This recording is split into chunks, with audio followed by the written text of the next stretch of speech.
大家好，我是基德。今天这期视频跟大家讲一个心理学家建议老板给珠穆朗玛峰修电梯，给长城贴瓷砖，最后成功了的故事。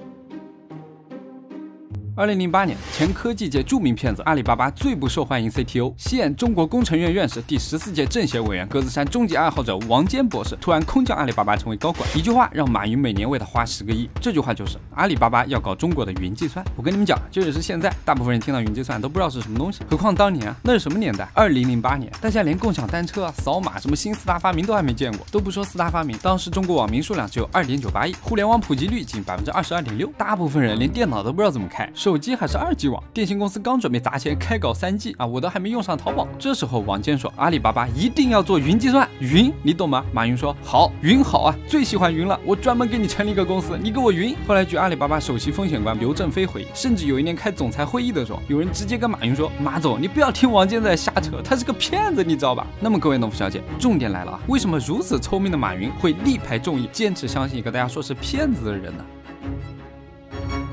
？2006年，亚马逊为了让自己在黑色星期五不被流量冲得崩溃，买了一大堆服务器，但他马上就发现自己买多了因为平时哪来那么多流量想了想，就把多余的服务器算力租给了别的小网站，这样他们也省钱双赢。马上同年8月9号，谷歌 CEO 埃里克施密特在他们的搜索引擎策略会议上就严肃地说，我发现最近业内出现了一个新模式，而你们还没有理解这个机会有多大。总之以后所有人可能做网站都不用自己买主机了，数据和架构全部上传到网上，在网上运行就行了。员工问，大哥你说这个叫什么？施密特说，我起个名字吧，云计算。他定义了一个怪物，被载入史册。仅仅2年后的2008年，反应过来的聪明人就越来越多。小公司不提了，谷歌推出云计算模型 Google App Engine 测试版，微软发布初代云计算系统 Azure， 加上亚马逊，3大巨头全入场。那一年云计算的感觉大概就像去年当你听到 ChatGPT， 顶尖巨头已经在研究了，但你搞不懂，说这啥有啥用而且没有人能说清楚它到底是什么，究竟是大厂的玩具还是未来的金矿搞得各种科技公司都焦虑的不行。因为大厂玩输了没事，你压住错了就凉了。这是全球最具权威的IT 研究与顾问咨询公司高德纳又过来点了一把火。从他2008年发布的技术成熟度曲线中可以看出来，云计算当时正处于快速发展阶段，一颗新星正冉冉升起。这时候有马后炮朋友可能要骂了，现在国内 ChatGPT 概念股都涨成什么样子了这种东西国外巨头搞了，中国直接大搞特搞就完事了，干嘛说人家当年第一个提出发展中国云计算的王坚是骗子呢？2个原因，一，云计算可不像 ChatGPT 这种东西人人都能玩效果没有这么立竿见影。互联网公司大佬如果对技术和趋势不敏感，他搞不清楚的，不敢乱投是吧？你想想小扎一头扎进元宇宙大海，是不是到现在还没传上气？2，云计算概念其实非常模糊，当时甚至只要跟互联网沾点边，你就可以在前面加一个云字。比如原来你做了一个网站帮菜市场卖萝卜，现在你给它名字改成云萝卜交易中心，链接全球萝卜，我操，直接炸裂，给煤老板吼得心花怒放，轻松融资3个亿。这种操作行话就叫洗云，把云一个技术词汇硬玩成了营销词汇。我看就是萝卜开会。当年 IBM 和甲骨文都被指控过洗云，然后呢，很多国家都尝试过定义云计算都不行。2009年，中国电子学会在北京召开第1届云计算国际会议，我找到了当时会议记录。研究人员把云计算定义成是一种由 IP 网络连接的大量低成本计算单元提供 IT 服务的计算技术根植于搜索引擎平台设计，试图进一步对云计算概念进行限制，但还是很虚。美国政府在这个词上也遇到麻，前 IT 主管维克看到风口，寻思推动各政府机构都转向云服务，那采购官员懵了，上级说要买云计算产品，啥是云计算于是政府就要求美国国家标准与技术研究院提出一个定义来。等到2011年底这个研究院才把定义发布出来，用很长的篇幅去解释云计算。结果其12月又发一篇公共云的安全和隐私指南第一句话就说云计算对不同的人有不同定义，这还怎么玩？最离谱的是后来还被扒出来了，这次1996年被创造出来就是为了推销产品。所以云计算当年真的普通人理解不了，也不觉得网速能快到实现这件事，就觉得是个噱头，懂了吗？甚至大家根本就不屑于掩饰这种看法。2010年深圳 IT 峰会上面，李彦宏表示，云计算这个东西不客气的说就是新瓶装旧酒，没有新东西。马化腾表示，云计算其实是一个比较超前的概念，但要变成水和电一样，可能要几百年几千年之后，到阿凡达那个年代确实有可能。但马云当时表示，我的理解是云计算是一个分享的过程，我们自己对云计算充满了信心，也充满了希望。你看好像也没讲出什么道理来嘛，而且听起来有种盲目自信的味道。现在理解为什么当时很多人对坚持要阿里搞云计算的王坚有偏见了吧？这就是马总身边的妲己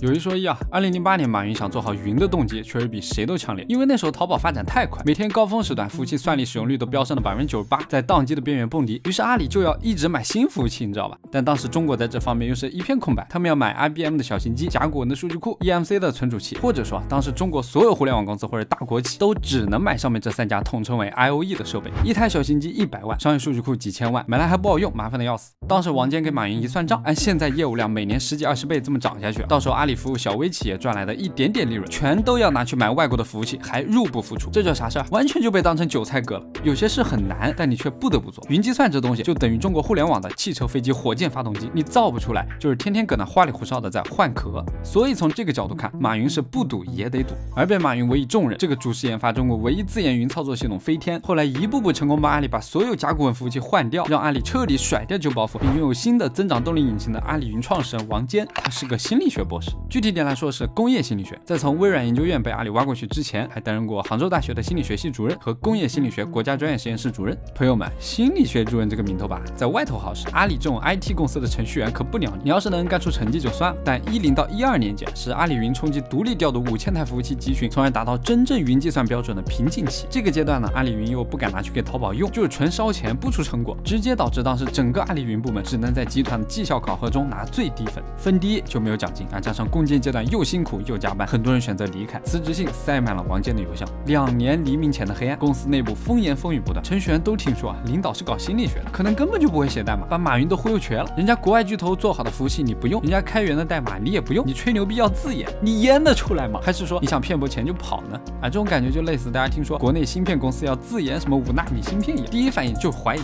我初查王坚博士的资料的时候，同样对这个心理学感到迷惑，直到看到更深入的报道才恍然大悟。首先，坐在办公室里和人聊天，这完全是对现代工业心理学的误解。1980年大学期间，王坚就开始旁听计算机的课程，后来硕士选的研究方向是智能人机交互。他写的硕士论文《人机交互和多通道用户界面》是中国第一部人机交互论文。这就说明王坚上学时修的是工业心理学中的工程心理学分支，根本不是谣言中的那种心理学。后来王坚读博的时候被派到美国深造，和一个教授一起做出了美国唯一一个可以追踪所有实验数据系统的软件，和另一个教授做了视觉随动系统软件。这就说明王坚是懂代码懂技术的啊！这让我想起前段时间问曼彻斯特天文学博士的同事，天文学现在就业方向有哪些？是天文台吗？他说很多同学都去做程序员了。哎，你看天文学也可以会写代码，现在都很正常。后来王坚又回杭州大学任教，主持人机对话系统等相关课题，参与国家863计划智能计算机课题，再又被李开复挖到微软亚洲研究院工作，主要成果有 SQM 大规模数据处理系统、数字墨水等等。说白了，王坚就是整天和计算机打交道的一个人，研究的是如何让计算机更好的服务人类。后来又开始搞大数据，可以说啊，没有比他更适合去主持研发云计算工作的人了。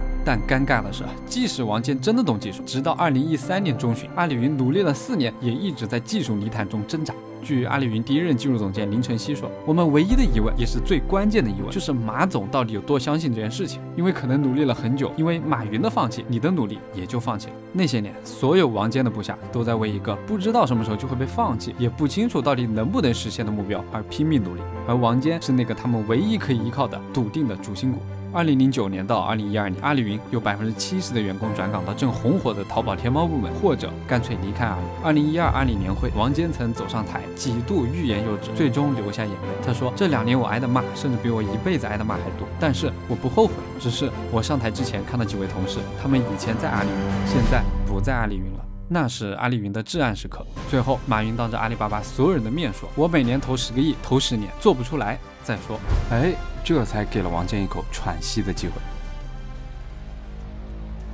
上天总是把最好的结果给最勇敢和最坚定的人，且不需要等10年。2013年6月底，每一行代码都是自研的初代飞天系统成功连接了5000台服务器集群，并一举通过了暴力断电的稳定性测试。当办公室所有人屏住呼吸，等待服务器结束4个小时的重启恢复，并结束自检，显示数据一切正常后，过去4年的彷徨和委屈突然间烟消云散，只剩下一颗颗砰砰作响的心脏支撑他们瘫软在椅子上。心里有个声音在说：“我们做到了。”阿里的下一个10年稳了。这套大规模分布式云计算系统叫做飞天，发展至今，它已经能够把全球100万级的服务器连成一台超级计算机，形成超级大脑。这个大脑可以做2件事：一是为阿里集团服务，比如在淘宝和支付宝上给所有用户记账；二是可以让整个互联网的人以各种方式借用阿里的算力。举个最酷的例子，比如帮中国打造出一座座智慧城市，一夜之间，王坚所代理的阿里云突然从集团的笑话变成集团第2增长曲线。2013年，阿里的 IBM 小型机和甲骨文数据库依次下线，全部换装国产发动机。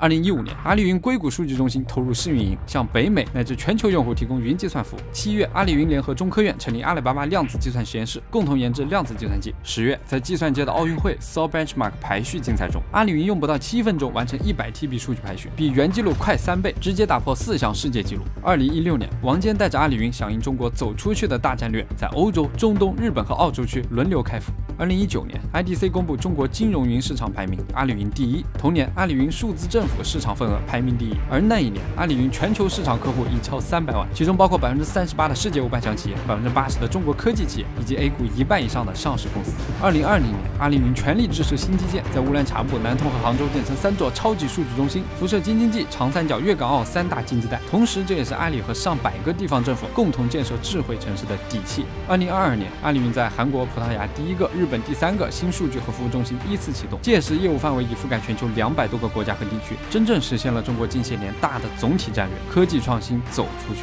如今的阿里云为14亿中国人的双11剁手记账，为你在春节回家时在12306上买的每一张车票记账。它的城市大脑项目从2016年落地杭州开始，在6年多的时间里，帮助政府打通交通、城管、环保、消防多部门系统，在杭州、衢州、苏州、澳门、吉隆坡、上海、北京等全球50多个城市生根发芽。今年1月，在长三角智委会及2省1市的大力支持下，阿里云又上线了首个跨省域的长三角智慧大脑，让不同城市的政务数据打通融合，方便老百姓办事。以后也必然推广到全国。我相信在打造智慧城市，让大家过得更方便方面，中国现在绝对是世界第1。阿里云这一整套自研云计算的科技创新，带给中国国运的隐形推动力根本无法计算，而所有这些无法计算的价值，通通源自于王坚在多年前的那一点点理想主义，以及10年来坚持不放